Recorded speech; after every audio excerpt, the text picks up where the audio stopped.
March 1st, 1896, northern Ethiopia. An African army, vast and resolute, stands before a European empire. Across this continent, colonial flags are rising. Entire kingdoms are disappearing, swallowed whole by the insatiable hunger of expansion. European powers believe conquest is inevitable. Their technological might, their perceived racial superiority, assuring dominion. But today, here in this remote valley, something will happen that few in Europe dare to think possible. The fate of a nation, one of the oldest in the world, now hangs in the balance. Europe expects another colonial victory, another easy triumph to add to the burgeoning map of empire. Instead, the world is about to witness history, a seismic shift in the narrative of power. And the shockwaves will travel far beyond Africa, reverberating for generations. An African victory was rewriting the rules of empire. This is the story of Adwa. To truly understand Adwa, we must first journey back, long before the thunder of cannons echoed through these valleys. Ethiopia was not a blank slate waiting for European inscription. It was a crucible of ancient civilizations, boasting a lineage tracing back millennia, from the legendary Queen of Sheba and King Solomon, to the powerful Aksumite Empire, which by the 1st century AD rivaled Persia, Rome, and China as one of the world's great powers.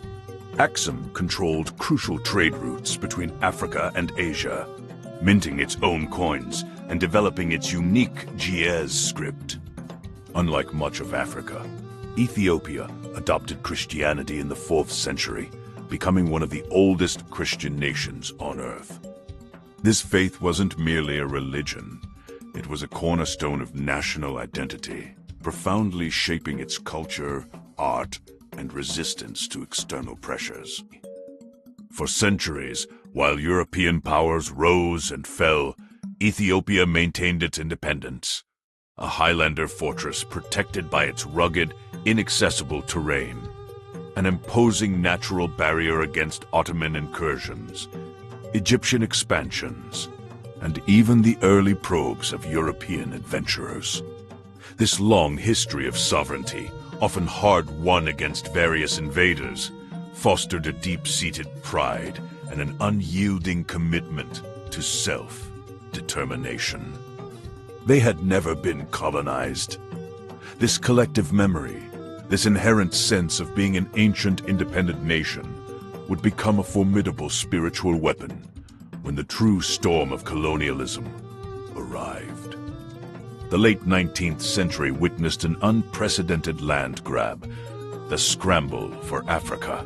Driven by the Industrial Revolution's demand for raw materials and new markets, coupled with intense nationalistic rivalries in Europe, the continent became a prize to be divided. From 1884 to 1885, European powers convened in Berlin, Germany, without a single African representative, to formalize the partition of Africa. Lines were arbitrarily drawn on maps, cutting across ancient kingdoms and ethnic boundaries. Britain, France, Germany, Belgium, and Portugal raced to claim their share. They justified their actions with a civilizing mission, portraying Africans as primitive and incapable of self-governance. But the reality was crude extraction, resources, labor, and strategic advantage. The continent, rich in rubber, diamonds, gold, and other minerals, was seen as an endless bounty. Within a few decades, nearly 90% of Africa fell under European control. This was a dark chapter of brutal exploitation, cultural erasure, and profound human suffering. Italy, a relative newcomer to the European power game, unified only in 1861, felt a desperate need to catch up. Humiliated by its late arrival, and determined to assert its place among the great powers, Italy sought its own place in the sun, an empire. its ambitions fixed on the Horn of Africa.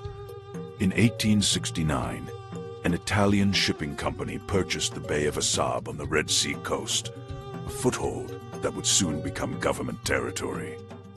By 1885, Italy seized Massawa, Eritrea, establishing its first significant colony.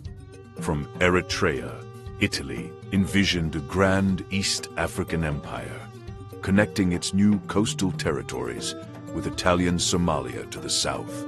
Ethiopia, nestled between these two, became the obvious, irresistible prize. Italian propaganda painted Ethiopia as a chaotic, backward land, ripe for civilization, ripe for conquest. This wasn't merely about resources, it was about national prestige, a symbol of Italy's ascent to European greatness. But this ambition would collide head-on with a nation that had never known subjugation. The path to conflict was paved not with outright war, but with a seemingly innocuous piece of parchment, the Treaty of Wuchale, signed on May 2, 1889. At this time, Menelik was still the king of Shewa, vying for supremacy against Emperor Johannes IV. He saw Italy as a potential ally, a source of modern weapons and financial aid to solidify his power. Italian diplomats, seeing an opportunity, readily agreed. The treaty had two versions, Amharic and Italian. Both were supposedly identical, but Article 17 held a crucial, insidious difference. The Amharic text stated that Ethiopia may use the Italian government for its foreign relations if it so desired. It was optional.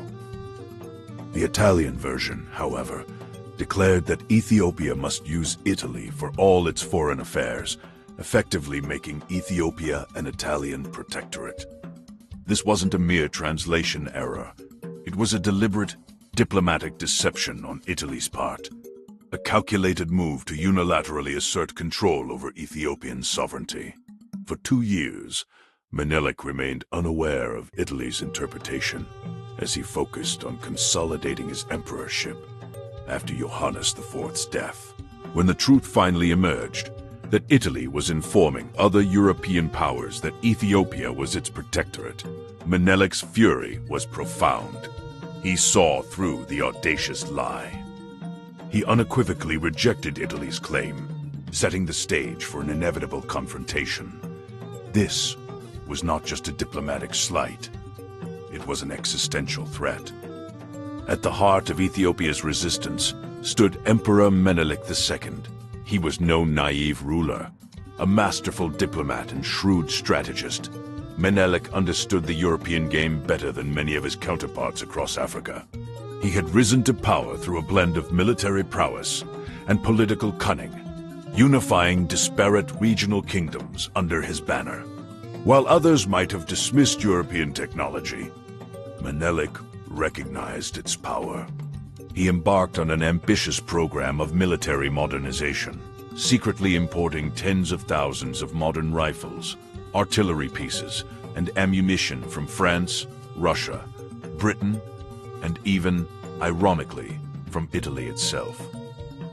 He shrewdly played European rivalries against each other, securing arms from one nation while negotiating with another. This was not a passive resistance. It was an active, intelligent preparation for a conflict he saw coming. Beyond arms, Menelik was a master unifier. He understood that a fractured Ethiopia would fall. Through a combination of alliances, strategic marriages, and decisive military campaigns, he forged a national identity out of diverse ethnic groups and regional loyalties.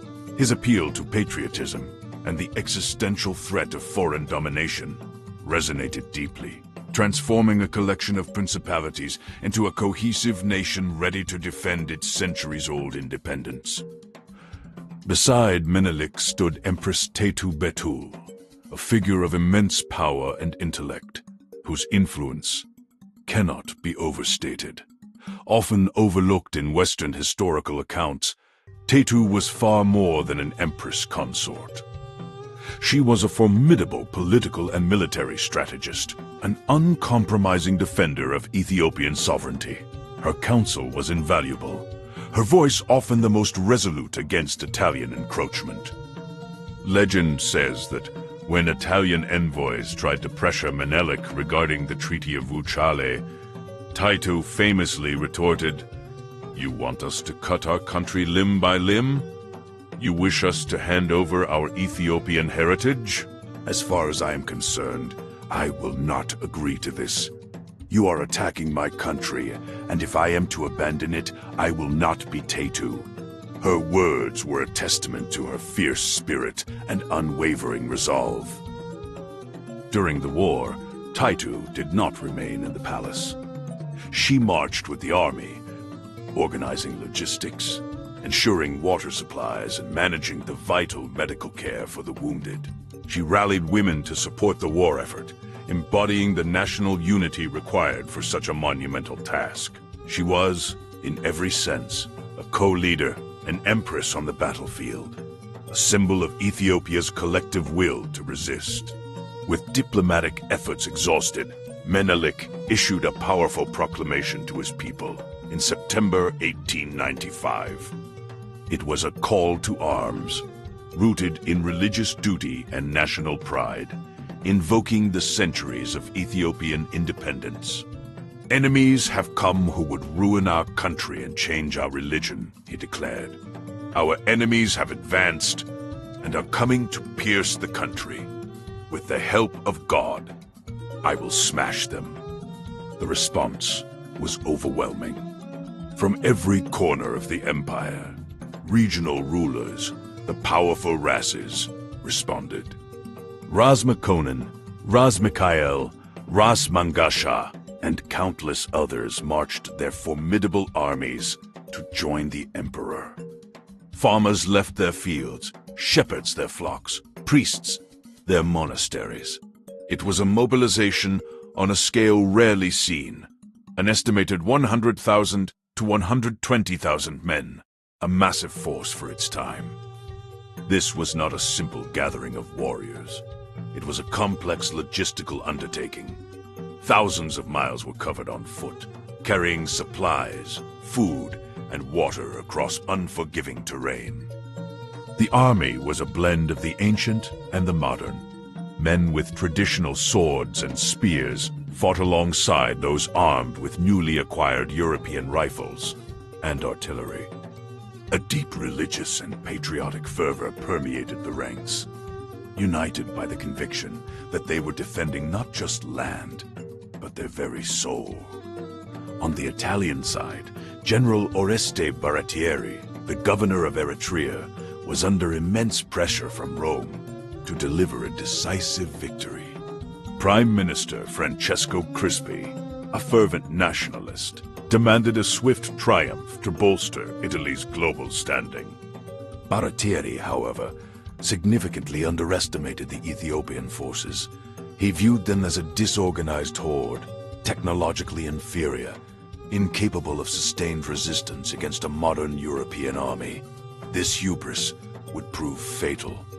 Italian forces, numbering around 17,000 to 20,000, consisting of Italian regulars and highly trained Ascari colonial troops, were well equipped but faced daunting logistical challenges.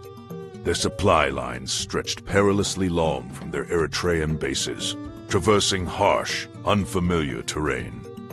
Initial minor Italian victories, such as the capture of Adigrat and Mekelle, further fueled their overconfidence and convinced them that Ethiopian resistance would crumble quickly. Tensions escalated throughout late 1895 and early 1896. Menelik had skillfully lured Baratieri deeper into Ethiopian territory, stretching his resources and making his position increasingly precarious. The stage was set for a confrontation that Europe believed would be just another colonial conquest. But this was not the outcome Europe expected. The Battle of Adwa began in the pre-dawn darkness of March 1st, 1896. Baratieri, attempting a surprise attack, ordered his 4 brigades to advance and secure key mountain positions overlooking the Adwa plains. But a series of catastrophic errors plagued the Italian advance.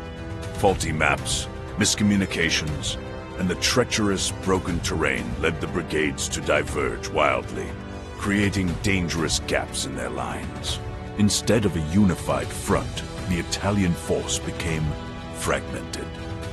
Menelik, anticipating an attack, had his vast army strategically positioned. As the first light touched the peaks, the Ethiopians observed the disarray of the Italian columns. It was a golden opportunity. Menelik, with Taytu by his side, gave the order. The Ethiopian army, outnumbering the Italians by at least 5 to 1, surged forward. The battle raged across the hills of Kidan, Merit, Abagarima, and Adichewa. Italian General Albertone's Ascari Brigade, isolated and fighting valiantly, bore the brunt of the initial Ethiopian assault. They were encircled, overwhelmed by sheer numbers, and eventually annihilated.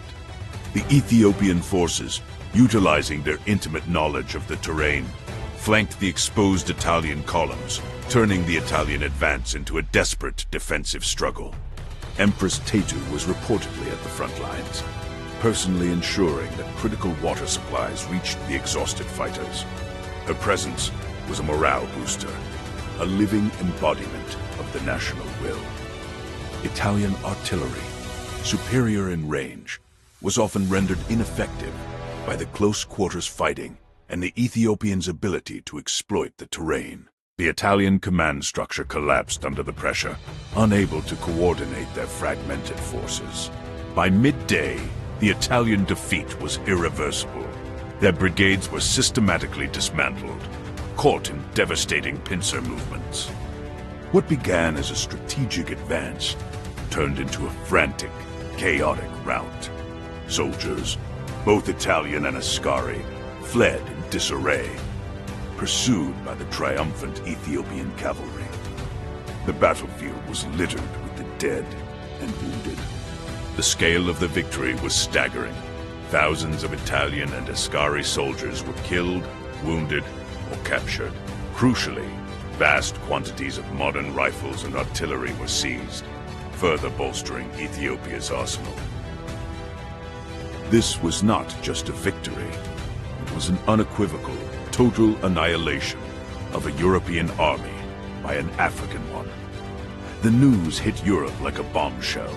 The initial reports were met with disbelief, then outrage, then profound humiliation.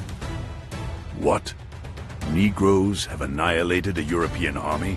The racist undertones of the era were laid bare in the stunned reactions. In Rome, the defeat plunged the nation into crisis. Riots erupted in major cities, citizens protesting the war and the government that had led them to such a catastrophic defeat. Prime Minister Francesco Crispi was forced to resign in disgrace. Across the continent, headlines screamed of the Italian disaster. European chanceries, accustomed to tales of effortless conquest, struggled to comprehend how an African nation could so decisively defeat a modern European power. The defeat at Adwa shattered the myth of European military invincibility. It was a profound psychological blow, a stark reminder that the dark continent could fight back and win. It forced a reluctant re-evaluation of assumptions about African capabilities, if only in private.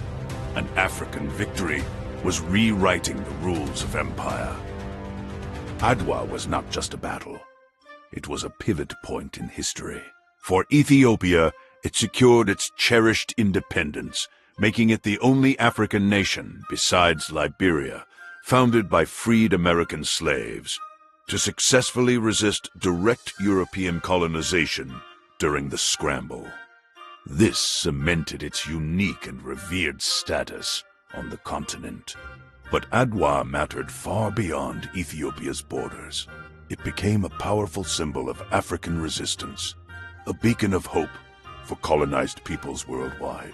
The news of Menelik's victory electrified the African diaspora. In Harlem, in the Caribbean, in black communities across the globe, Adwa was celebrated as a triumph for racial dignity and freedom. It proved that European dominance was not preordained, that an indigenous people could, with courage and strategy, defeat the technologically superior colonizer. This victory profoundly inspired future anti-colonial movements and leaders, from Kwame Nkrumah in Ghana to Jomo Kenyatta in Kenya. The story of Adwa served as a concrete example that resistance was not futile, that freedom was an achievable goal. It was a psychological victory that resonated for generations, a proof of concept for self-determination. The legacy of Adwa is indelible. Ethiopia's green, yellow, and red flag became an inspiration. Its colors adopted by numerous newly independent African nations as a symbol of freedom. Adwa played a critical role in fostering Pan-African movements, uniting people of African descent across the globe in a shared struggle against colonialism and racial oppression. It set a precedent for later resistance efforts, reminding both colonizers and the colonized that the spirit of defiance could never be fully extinguished. Even as other parts of Africa fought their own bitter battles for liberation, the memory of Adwa remained a potent source of inspiration, a testament to what was possible. Today, over a century later, Adwa is still remembered and celebrated as a day of national pride in Ethiopia, a stark reminder of their unique place in history. It stands as a powerful narrative against the tide of colonial expansion, a testament to strategic brilliance, unity, and unwavering resolve. The Battle of Adwa fundamentally altered the course of history, not just for Ethiopia, but for the entire African continent, forever echoing the truth that freedom, when fiercely defended, can triumph against overwhelming odds. History shows us where we've been, but technology shapes how we remember it. What you just witnessed, from the visuals to the narration, was crafted using advanced artificial intelligence, bringing the echoes of the past into the modern era. Creating these immersive stories takes immense curation and effort. If you want to see how far we can push the boundaries of storytelling, hit that subscribe button right now. Your support is the only way this channel grows. Thanks for watching, and see you in the next chapter.